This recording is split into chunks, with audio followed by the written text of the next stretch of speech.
Bom dia a todos. Que desafio falar depois do Marco, né? Que vem com uma apresentação tão reflexiva que faz a gente sair da caixinha, até senta na mesa. E eu vou trazer uma apresentação mais dura, epidemiológica, cheia de números, metas e indicadores finalísticos. Que mexe com as energias, né? É porque isso é energia, né, gente? Então, aqui, o desafio que me foi colocado, né, pelo Marco e organização, eu queria agradecer a participação aqui no evento. Esse é o meu segundo fórum, né? Eu não participava antes, vim no primeiro ano passado e estou aqui para trazer algumas reflexões sobre esse tema, contribuições de setores públicos e privados para o enfrentamento das doenças crônicas e agravos não transmissíveis, com base no nosso plano de DANTES, de enfrentamento às DANTES, que tem periodicidade aqui de um marco de temporal de 2021 a 2030. Eu estou dentro da Secretaria de Vigilância em Saúde, né? E como a colega de São Paulo, Karina, mencionou, é uma Secretaria de Vigilância em Saúde que incorpora o ambiente, né, nessa gestão e tem aí enfrentado algumas epidemias e como é que as doenças crônicas e os agravos se impõem diante de epidemias e questões que mobilizam o país todo e a opinião pública. Então, é um desafio para a gente, né? As doenças crônicas são doenças insidiosas, têm uma etiologia incerta ou múltipla, né? Com longos períodos de latência, curso prolongado, estão associados a incapacidades funcionais e mortalidade precoce. Tem um conjunto complexo de fatores que originam e como o Marco, eu vou fazer umas pontes com a fala do Marco, tá, Marco? Foi bom você ter me precedido, porque não está no imaginário social as doenças crônicas, elas começam silenciosamente, elas só são vistas quando as consequências estão num período já difícil de manejo e com um agravo já trazendo a mortalidade precoce. É muito difícil para a população, de uma maneira geral, para nós, né, como sociedade, quando eu falo população, nós, como sociedade, entendermos ela como uma emergência em saúde pública também, porque elas também são. Em 2022, eu vou trazer esse número que, para mim, é muito simbólico. 798 mil pessoas, esse número aumentou, tá? De 21 para 22, infelizmente, morreram por doenças crônicas não transmissíveis. Se vocês lembrarem do número recente da pandemia de Covid, nós tivemos esse número no primeiro ano de mortes. Então, a gente tem uma epidemia de Covid todos os anos de doenças crônicas não transmissíveis. 40% dessas mortes ocorreram de forma prematura.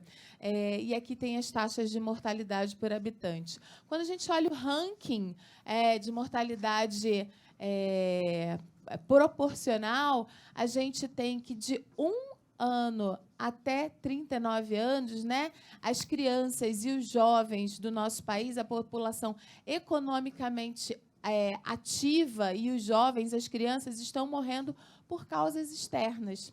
De 1 a 9 anos, a primeira causa de mortalidade são os afogamentos, se vocês não sabem. A primeira causa de mortalidade nesse grupo, né, quem é pediatra sabe, mas nem todos os profissionais de saúde estão atentos a essa causa de mortalidade. 10 a 19 e a restante aqui, até 49 anos, os acidentes de trânsito são a principal causa de morte.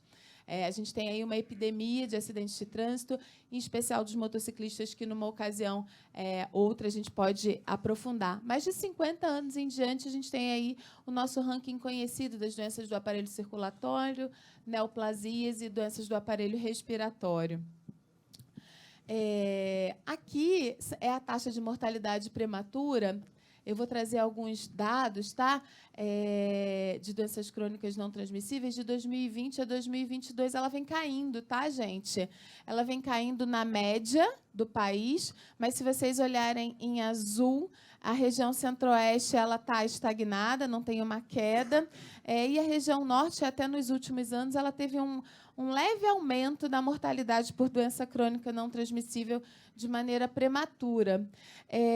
A tendência de mortalidade, quando a gente faz projeções, né, esse é um artigo publicado pela professora Débora Malta no ano de 2020, com diversos cenários. Se a gente pegar só os anos de 2015 a 17 e projetar para frente, você tem uma mortalidade aumentada, a tendência não significativa, mas quando a gente olha para o período como um todo, ela tende a continuar diminuindo, tanto quando a gente calcula pela estimativa do ODS, quanto pela sequência de dados de 2010 a 2017. Ela tende a cair, mas a gente sabe que ela tende a cair porque a gente está intervindo mais precocemente. Os 3 principais fatores de risco para a ocorrência das doenças crônicas não transmissíveis são o tabagismo, a alimentação inadequada e o consumo excessivo de bebida alcoólica. E desses 3 fatores, só o tabagismo tem caído. O consumo de bebida alcoólica excessiva não tem caído, nem a alimentação adequada tem melhorado no nosso país. E eu não podia também deixar de comentar, alguns dos colegas falaram da complexidade, né? Nós estamos aqui lidando com... aqui é um mapa, né, da obesidade que foi publicado pelo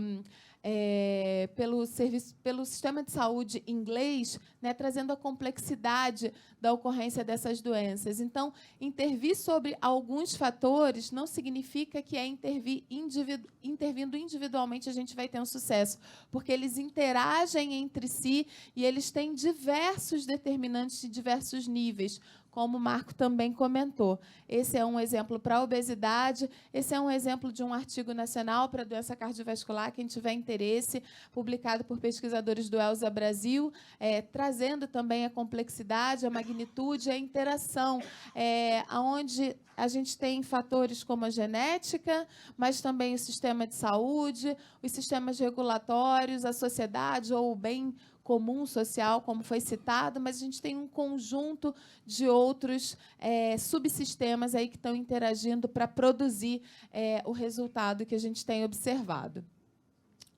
E aí, o que a gente tem, né, como política prioritária dentro, uma das políticas prioritárias dentro da Secretaria para o enfrentamento das doenças? É o nosso plano de enfrentamento que perpassa ações de regulação, tributação, o Marco lembrou da reforma tributária, a gente vai falar um pouquinho dela, promoção de ambientes saudáveis, né, e aí tirando o foco do indivíduo ou desculpabilizando o indivíduo e pensando no ambiente. A gente monitora esses indicadores, eu vou trazer aqui alguns resultados, e sistemas estruturantes que têm a ver com o bem-estar social e econômico da população. Aqui, então, eu vou trazer um conjunto de indicadores de como eles têm se comportado de acordo com as metas estabelecidas, né? A gente tem uma projeção que não foi alcançada, a nossa projeção para 2022, a taxa esperada, seguindo o ritmo, seria de 240 por 100 mil habitantes, mas a gente está com uma taxa de 271. Aqui, falando da mortalidade prematura. Quando a gente olha para os outros indicadores... antes de entrar nos outros indicadores, eu incluí isso, porque isso foi um tema comentado no fórum passado sobre a doença renal crônica. Um dos grupos que eu estava, né, na parte da tarde, se manifestou, né, e pedindo informações mais recentes do Ministério da Saúde. Eu trouxe aqui algumas informações. Então, dentro desse conjunto de doença crônica, ali naquele indicador que eu mostrei antes, ele não traz a doença renal crônica. E a gente resolveu incluir essa informação aqui. Se vocês olharem ao longo dos anos, ela tem aumentado, tá? A mortalidade por doença renal crônica. Aqui tem uma certa estabilidade, mas a gente sabe que no ano da pandemia de Covid, a gente não teve um diagnóstico bom para o restante das causas. Então, a gente está reunindo, a gente já reuniu as informações que são correlatas na vigilância e a gente está agregando num boletim epidemiológico as análises de custo para essa doença, de procedimentos e todo o custo correlato com o tratamento da doença renal crônica. Muito em breve vai estar disponível, já passou pelo aval das áreas do Ministério da Saúde e a gente vai publicar muito em breve. E aí, voltando, então, para os outros indicadores, eu vou passar rapidamente, que eu quero chegar nas ações e no tema, né?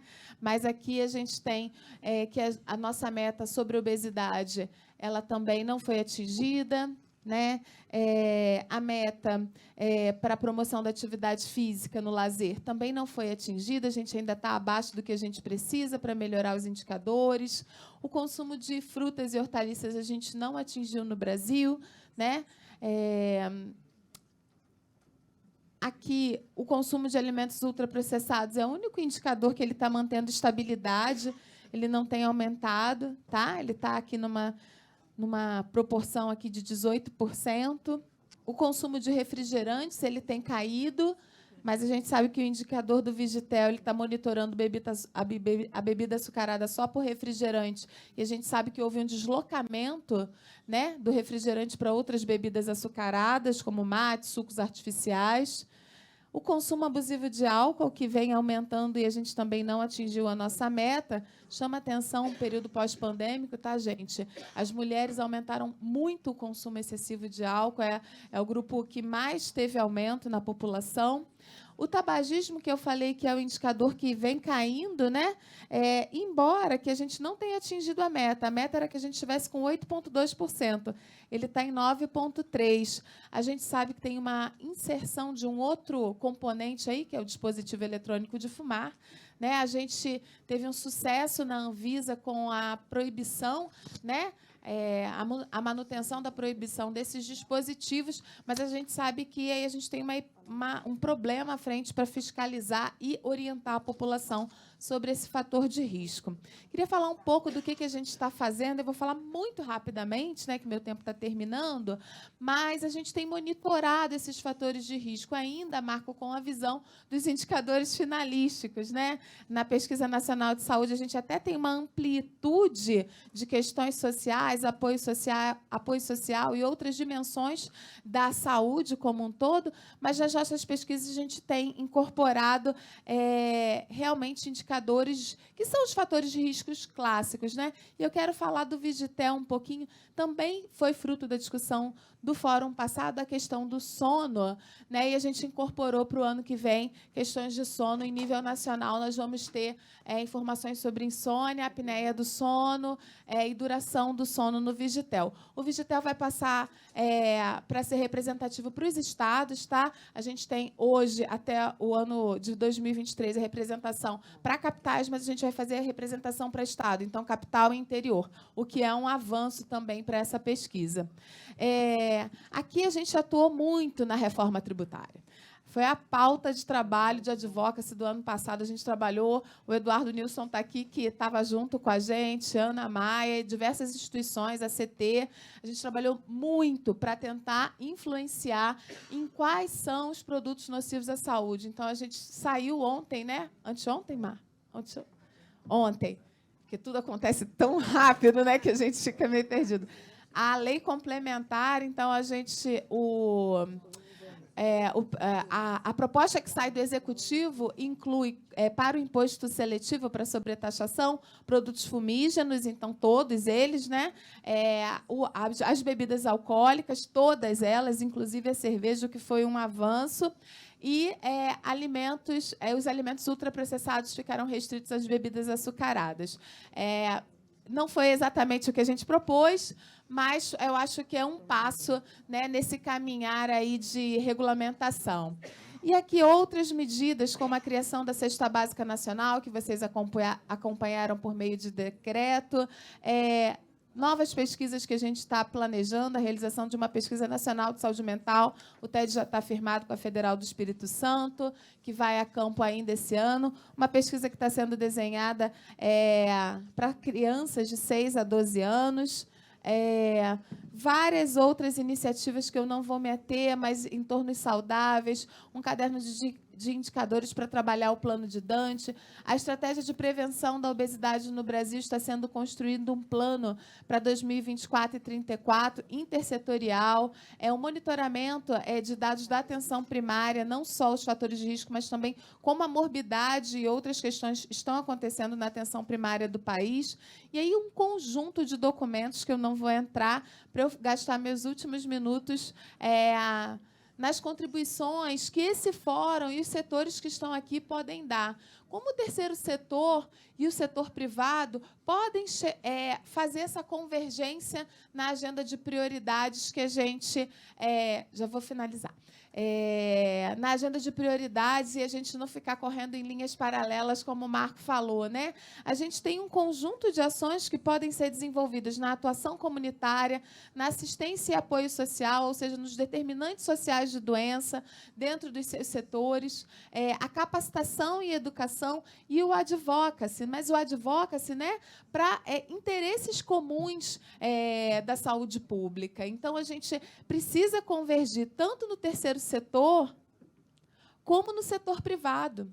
A gente precisa convergir porque a gente, em muitos espaços, a gente tem ações antagônicas. Eu percebi nesse advocacy recente para a reforma tributária como foi difícil no Congresso lidar com atores que não querem que a população se alimente melhor. Não querem. Não querem que a população diminua o consumo de bebida alcoólica. E não querem que as pessoas parem de fumar, lutando pela regulamentação dos vapes, gente. O mais tão claro para todo mundo que é da saúde que isso não pode ser regulamentado. Então, a gente tem que lutar por coisas comuns, senão a gente não vai avançar. Senão, se os setores não derem as mãos, como o Marco falou, a gente não vai avançar. A gente vai continuar vendo as metas não sendo atingidas. Então, tem diversas frentes que o setor privado pode atuar. Responsabilidade social e corporativa, a inovação tecnológica, né? A gente tem aí um caminho imenso de inovação. Eu vou dar o exemplo só do Plano Nacional de Eliminação do Câncer de Colo Uterino, que a gente tem trabalhado, né? A vacina para o HPV, como uma das frentes de ação, numa dose única, é um importante passo para a gente atingir essa meta. A questão do diagnóstico rápido, o autoteste para a identificação do HPV, isso é um avanço muito importante. E isso a indústria pode ajudar, né? Isso é uma coisa assim que a gente facilitar o acesso, baratear custo para ser incorporado no SUS é muito importante. Essa parceria... E campanhas de educação, capacitação, educação continuada para profissionais de saúde, que eu sei que várias empresas fazem. Eu queria agradecer a oportunidade, estou aqui à disposição, o nosso e-mail de contato, e dizer que eu estou muito contente com a oportunidade de estar aqui com vocês hoje.